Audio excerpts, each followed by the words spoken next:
What is up, guys? So today we're going to be talking about random access memory, which is RAM. When your computer turns on, open an app, you play a game or browse the internet, something inside your system is working very fast behind the scenes.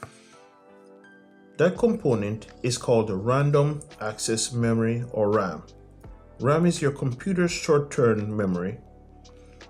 It temporarily stores data that your PC needs right now. The more RAM you have, the more tasks your computer can handle at the same time. Think of it like a desk.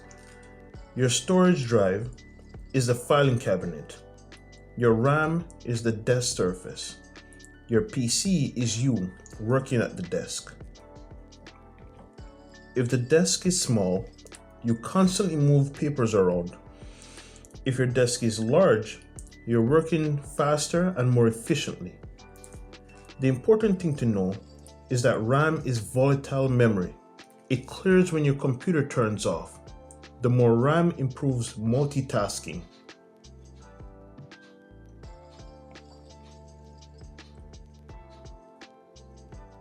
Fast RAM can improve performance, especially in gaming and creative works. Without RAM, your computer cannot function. RAM sticks come in different sizes because they are made for different devices. So let me show you.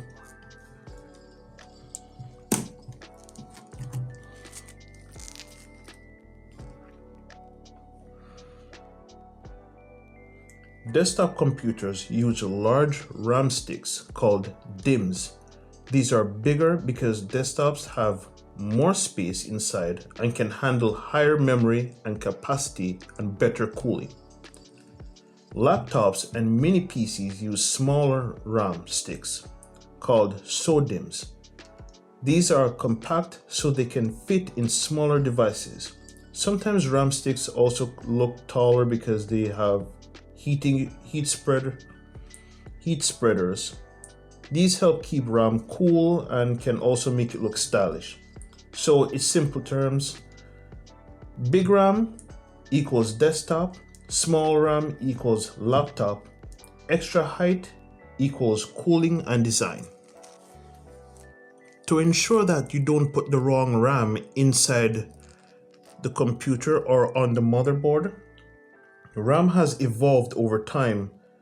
The most common types used in desktop is DDR-SDRAM, which stands for Double Data Rate Synchronous Dynamic Random Access Memory. Let's break it down.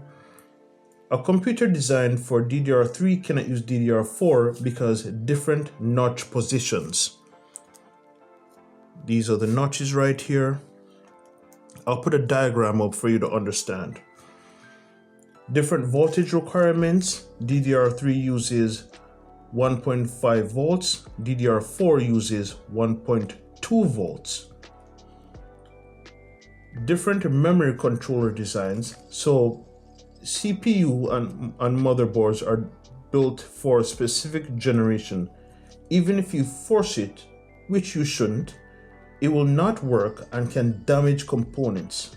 So now you know what RAM is, the different sizes, what they do, and why you have to be careful of what type you use. There's DDR1 to DDR5. Thank you very much for watching. If you like the video, leave a comment, share, and until next time.